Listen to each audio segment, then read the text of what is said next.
रहते थे। आज सोनक जी ने प्रश्न किया है, गुरुदेव, अज्ञान ध्वांत विध्वंस कोटि सूर्य समप्रभा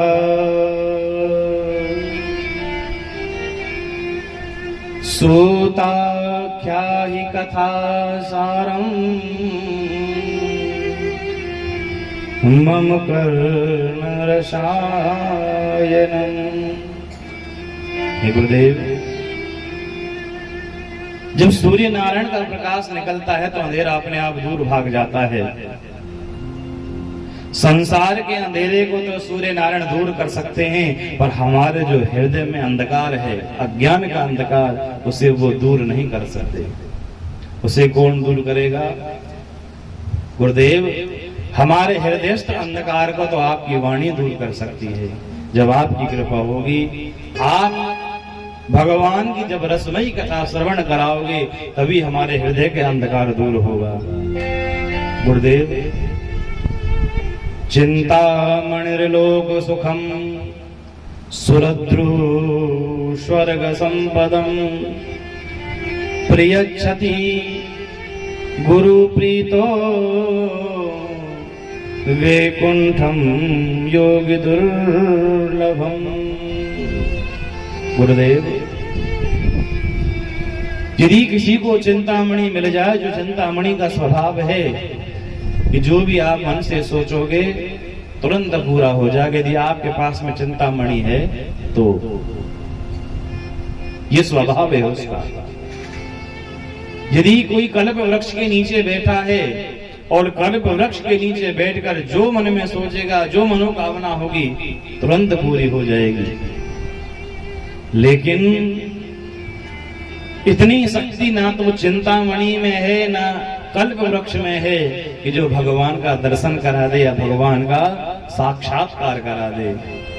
भगवान का साक्षात्कार तभी होगा जब सदगुरुदेव भगवान की कृपा होगी। जब तक गुरुदेव की कृपा नहीं होगी, तब तक भगवान से मिलन असंभव है। सूत जी ने कहा, संतो आपने बहुत सुंदर प्रश्न किया है, क्योंकि इस समय जो काल रूपी अजगर है वो सबके पीछे पड़ा हुआ है अपना ग्रास बनाने के लिए, कि कब में उसे अपना ग्रास बना लो, अपने मुख में ले लो। मृत्यु सबके पीछे पड़ी हुई है कि काल व्याल मुख ग्रास त्रास निर्नाश हेतवे। और इस काल रूपी अजगर से, इस मृत्यु से बचने का केवल एक ही उपाय है कि श्रीमद् भागवतम शास्त्रम कलौ कीरेण भासितम। जो सुखदेव जी ने जिसका गान किया है, सुखदेव जी के द्वारा जिस भागवत का गायन हुआ है, इस काल रूपी अजगर से बचने का केवल एकमात्र उपाय श्रीमद् भागवत की कथा है। संतो, एक बार ये भागवत की कथा सुखदेव भगवान राजा परीक्षित को सुना रहे थे। तभी देवताओं के मन में विचार आया कि हमारे पास में अमृत कलश है, सुधामृत है, और ये सुधामृत हम राजा परीक्षित को पिला देते हैं, और जिस कथामृत को सुखदेव भगवान राजा परीक्षित को पिलाना चाहते हैं, वो कथामृत हम पान कर लेंगे। अब तो सारे देवता अमृत कलश लेकर के सुखदेव भगवान के पास में गए। सुगम नत्वा वदन सर्वे स्वीकार्य कुशलासुरः। अपना कार्य बनाने में देवता बड़े चालाक हैं। अपना कार्य कैसे सिद्ध होगा वो भली भांति जानते हैं। सारे देवता मिलकर के गए, सुखदेव भगवान को प्रणाम किया। सुगम नत्वा वदन सर्वे, बड़े भाव से कहने लगे, गुरुदेव, एक अमृत आपके पास में है तो एक हमारे पास में भी है। आपके पास में कथामृत है और हमारे पास में सुधामृत है। गुरुदेव, आपसे निवेदन है कि आप ये सुधामृत राजा परीक्षित को पिला दो, ये अमर हो जाएंगे, और जो कथामृत आप परीक्षित को पिलाने वाले हैं वो हमें पान कराइए, वो हम पी लेते हैं। प्रपाश्यामो वयं सर्वे श्रीमद्भागवतामृतम्। सुखदेव भगवान हंसने लगे, अरे देवताओं, अरे यदि तुम श्रोता बनकर के आए होते तो मैं तुम्हें अवश्य श्रवण कराता, पर तुम तो व्यापारी बनकर के आए हो, बिजनेस करने आए हो। अरे मान लीजिए मैं आपकी बात को बड़ी करता हूं, आदान प्रदान भी बराबर की वस्तुओं का होता है। भाई आपके पास में सोना है, आप मुझे सोना दो तो मैं उसकी कीमत की कोई वस्तु आपको दूं, तो आदान प्रदान हुआ।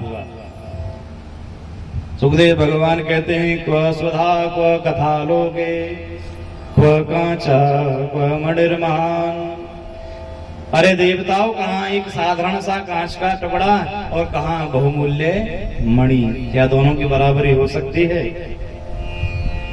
अरे भले कांच का टुकड़ा भी चमकीला होता है, बहुमूल्य मणि भी चमकीली होती है, पर दोनों की कीमत में तो बहुत अंतर है।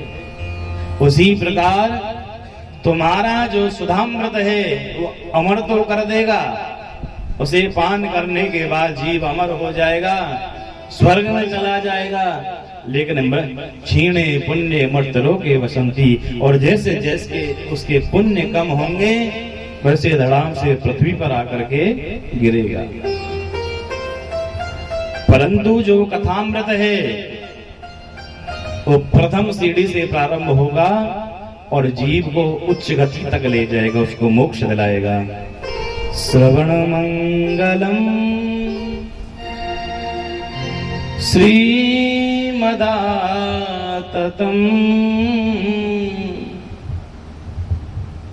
जो भी इस कथा को श्रवण करता है उसी का मंगल होता है। श्रवण मंगलम श्रीमदाततम। कलयुग के कलुषित प्राणियों को ये भागवत की कथा मोक्ष दिलाने वाली है। सुखदेव भगवान बोले, देवताओं, ये कथामृत में तुम्हें पान नहीं कराऊंगा। श्रीमद्भागवती वार्ता सुराणाम अपि दुर्लभा। और ये भागवत की कथा तो देवताओं को भी दुर्लभ है, इसलिए आप तो बड़े पुण्यशाली हैं कि आपको ये भागवत की कथा सुनने को मिल रही है। सारे देवता निराश होकर ब्रह्मा जी के पास में गए। ब्रह्मा जी से निवेदन किया, ब्रह्मदेव, अरे सुखदेव जी राजा परीक्षित को कथा सुना रहे हैं, लेकिन हमें सुनाने से इनकार कर दिया है। हम भी ये देखना चाहते हैं कि इस कथा का परिणाम, रिजल्ट क्या आता है। परिणाम की चिंता में सब टकटकी लगाकर देखते रहे, और जैसे ही 7 दिन समाप्त हुए, कथा को विराम हुआ और राजा परीक्षित की जब उन्होंने उत्तम गति देखी तो सारे देवता हक्के बक्के रह गए। ब्रह्मा जी को भी आश्चर्य हुआ। ब्रह्मा जी ने कहा, जाइए तराजू लेकर के आओ, और एक पलड़े में समस्त शास्त्रों को रख दिया है और दूसरे पलड़े में केवल भागवत शास्त्र को रखा है। लेकिन क्या हुआ, जिस शास्त्र में, जिस पलड़े में भागवत कथा थी या भागवत शास्त्र था, वो पलड़ा फिर भी भारी रहा। मैनरे भगवत रूपम शास्त्रम भागवतम कलौ। अब तो ब्रह्मा जी ने भी शोर मचा दिया, देखो देवताओं, सारे शास्त्रों में, सारे ग्रंथों में सबसे बड़ा शास्त्र है श्रीमद् भागवत शास्त्र। बोलिए भागवत भगवान की, वृंदावन बिहारी लाल की।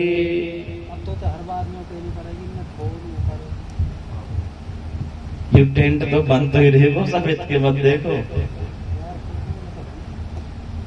बोलिए भागवत भगवान की जय। टेंट वाले को काम है, वो अपनों कर लो, आप अपनों काम करो। सोनक जी ने पूछा, गुरुदेव, ये भागवत कथा 7 दिन में ही क्यों होनी चाहिए?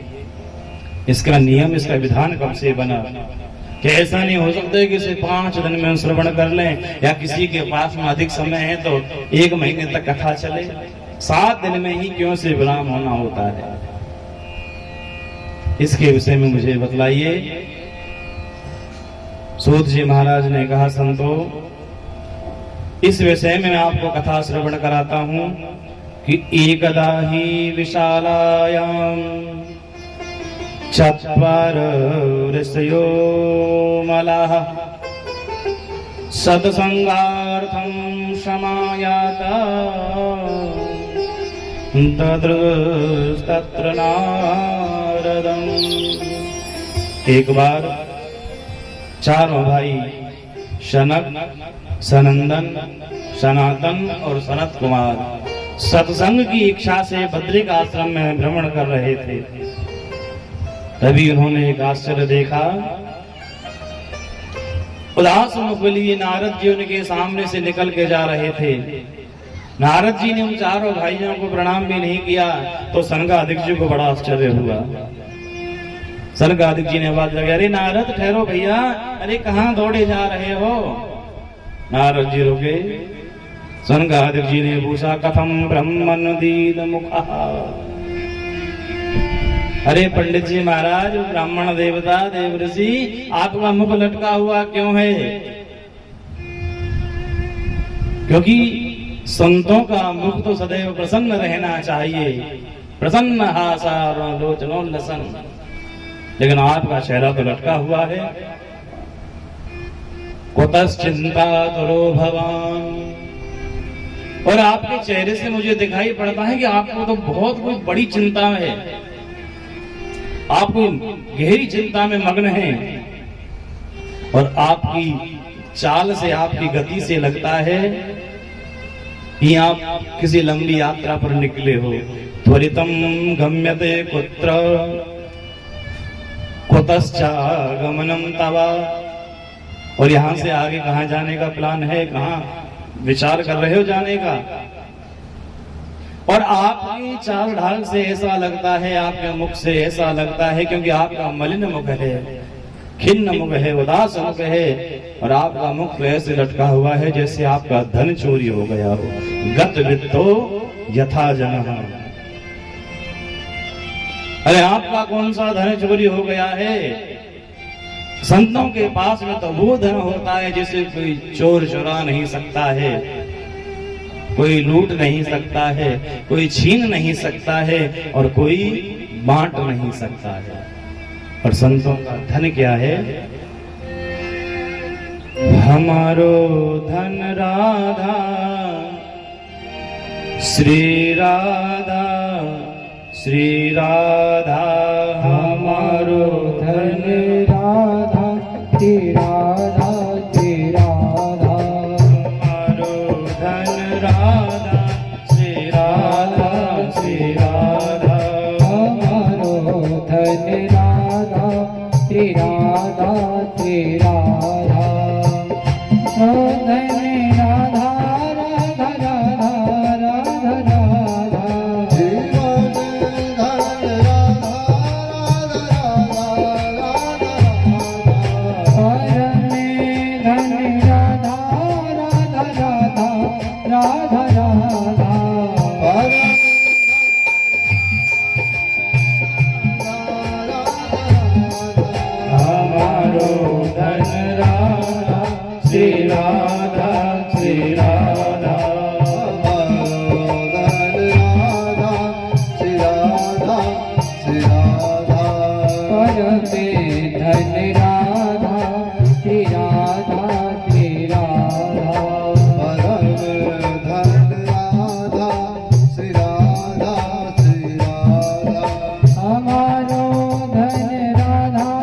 राधा राधा राधा राधा।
राधा राधा संतन की प्यारी राधा राधा राधा राधा हमारो धन राधा श्री राधा श्री राधा हमारो धन राधा श्री राधा श्री राधा हमारो धन राधा श्री राधा श्री राधा हमारो धन राधा श्री राधा श्री राधा बरसाने वाली राधा राधा राधा राधा राधा बरसाने वाली राधा राधा राधा बरसाने वाली राधा श्री राधा श्री राधा बरसाने वाली राधा श्री राधा श्री राधा बरसाने किशोरी राधा श्री राधा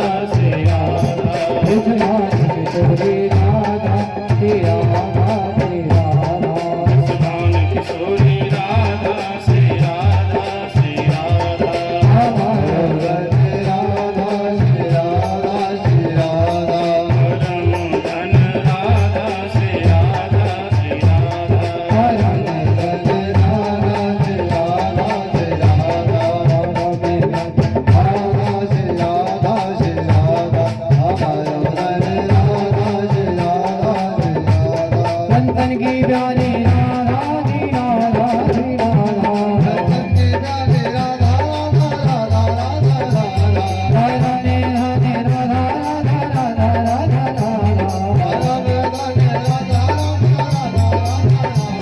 हमारो धन राधा श्री राधा श्री राधा हमारो धन राधा श्री राधा श्री राधा हमारो धन राधा श्री राधा श्री राधा हमारो धन राधा श्री राधा श्री राधा श्री राधा श्री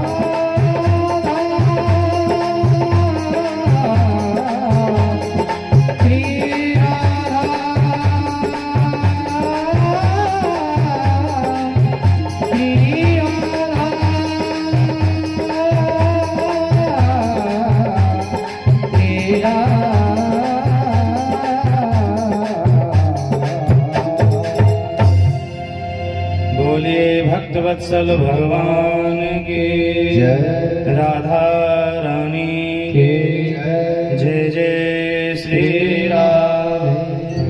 प्रेम से सभी दोनों हाथ ऊपर उठाएंगे, प्रेम से बोलना है राधे राधे राधे राधे राधे राधे। राधे राधे अच्छा, आपने आज भोजन किया कि नहीं किया?